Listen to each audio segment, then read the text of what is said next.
আমেরিকার বিস্তীর্ণ অঞ্চল জুড়ে তীব্র তুষারঝড়ে বিপর্যস্ত জনজীবন।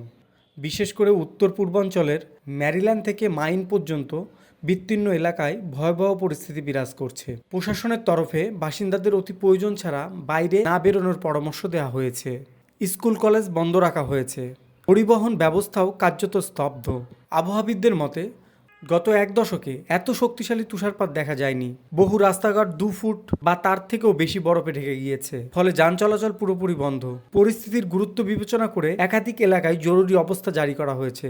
নিউ ইয়র্ক সিটিতেও পরিস্থিতি অত্যন্ত উদ্বেগজনক।